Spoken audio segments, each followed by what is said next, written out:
A major incident has unfolded overnight in Leicester, leaving multiple people injured and a large police cordon in place. Details are still coming in. Here's what we know so far. Let's break it down. But first, hit the like button and subscribe to the channel for more. In the early hours of this morning, the streets of Leicester were rocked by a shocking and violent incident. Just after 12:30 a.m, a car mounted the pavement and ploughed into a group of pedestrians on De Montfort Street, leaving 4 people injured, 2 men and 2 women. Emergency services raced to the scene, quickly cordoning off the area as paramedics tended to the wounded. 3 of the victims are reported to have sustained serious injuries, and all 4 were immediately rushed to hospital for emergency treatment. As of now, they remain under medical care as doctors work around the clock to stabilize their conditions. In the wake of the chaos, Leicestershire Police launched a swift response. Within hours, a 31-year-old man was arrested on suspicion of causing grievous bodily harm with intent and causing serious injury by dangerous driving. He is currently in police custody, where detectives are questioning him as part of an urgent investigation into exactly what led to this horrifying act. Police have confirmed that the car involved in the collision has been recovered. It was found abandoned not far from the scene, near Margaret Street. The vehicle is now a crucial piece of evidence as forensic teams meticulously examine it for any clues that could piece together the events of last night. But that's not all. According to authorities, there were reports of a fight breaking out in the same location earlier in the evening. It remains unclear whether the altercation and the subsequent vehicle attack are connected, but investigators are actively pursuing all possible leads. Speaking earlier today, Detective Inspector Jenny Tattersall addressed the media and the public, acknowledging the widespread concern this incident has sparked. We understand the serious concern there will be about this incident. 4 people currently remain in hospital, and an investigation is ongoing as we continue to establish the full circumstances and the events leading up to this incident. A man remains in police custody and will be questioned by officers. She went on to appeal for calm and caution as the investigation unfolds. We do ask that people do not speculate about this incident, including on social media, in order to allow a thorough investigation to take place. We have officers at the scene carrying out enquiries and providing reassurance. Please do speak with them regarding any information you may have or any concerns you may have. A large police cordon remains firmly in place around De Montfort Street and is expected to stay up for several hours, if not days, as forensic teams continue to comb through the area for evidence. Residents and passers-by have been urged to avoid the scene and allow investigators the space they need to carry out their work.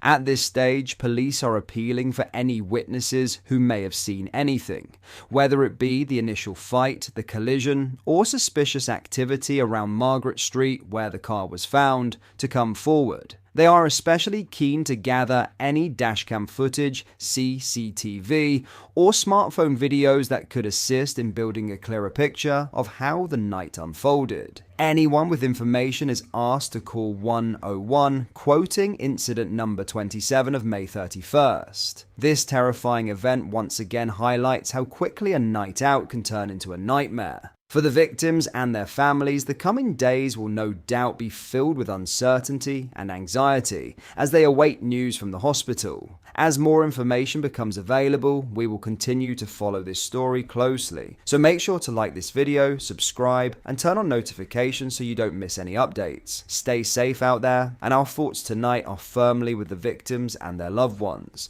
In other news, analysts are sounding the alarm over potential tax rises from Chancellor Rachel Reeves ahead of the government's spending review on June 11th. Prime Minister Keir Starmer has hinted Labour is considering at least a partial reversal of its previous pledge to means test the winter fuel payment for pensioners. Furthermore, reports suggest Reeves is planning a spending splurge across Red Wall constituency seats in an attempt to fend off the electoral threat posed by Reform UK. With the International Monetary Fund, IMF, calling on the Chancellor to ease her strict fiscal rules, more government spending is more or less guaranteed, but how will it be paid for? Here are the tax rises likely on Rachel Reeves' hit list. In recent years, experts have urged the British public to be aware of fiscal drag, which takes place when tax allowances are frozen over a period of either high inflation or rising wages. As a result of this, taxpayers are pulled into higher tax brackets. Existing thresholds have been frozen since 2021, which is expected to last until 2028. Aaron Peake, a personal finance expert at free credit score service Credibility, shared, "Freezing tax thresholds is one of the easiest ways for any chancellor to raise billions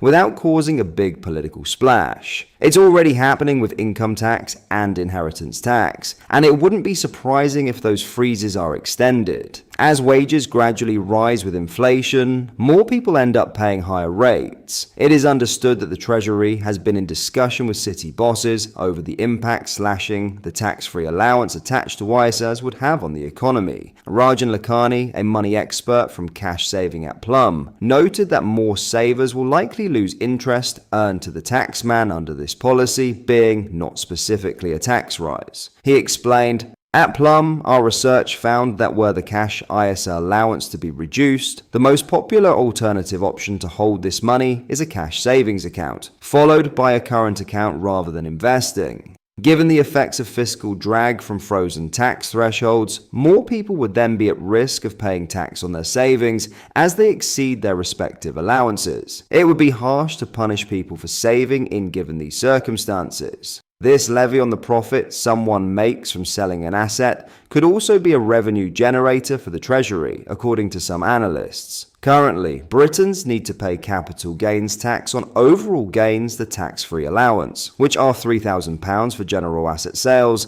and £1,500 for trusts." Peake added, "While rates may stay untouched for now, we've already seen the annual allowance cut sharply. That could be trimmed further, hitting landlords, second home owners, and anyone cashing in investments. It's the kind of move that raises money without affecting the average worker directly, which makes it politically convenient." Earlier this month, a memo from Deputy Minister Angela Rayner leaked to the press which called for inheritance tax relief on AIM shares to be scrapped. This would go further than the current reduction to 50%, which is set to be implemented on April 2026, and would save Reeves about £1 billion if implemented. Ian Dial, the head of estate planning at Evelyn Partners, said, "Whether this suggestion carries any weight with the Chancellor is unknown, but with the PM also rowing back on cuts to the winter fuel allowance this week, questions are bound to arise around tax if the fiscal outlook doesn't improve before the autumn budget. Some in government obviously see the passing on of estates as a legitimate target for tightening up the tax net, so whether or not there are any changes to IHT reliefs at the next budget, it would be surprising if we got to the next election without any." What are your thoughts on what we discussed in today's video? Let me know down in the comments section below. If you've not yet already, make sure you do drop a like on this video and subscribe to the channel for more British content. Thank you, take care, goodbye.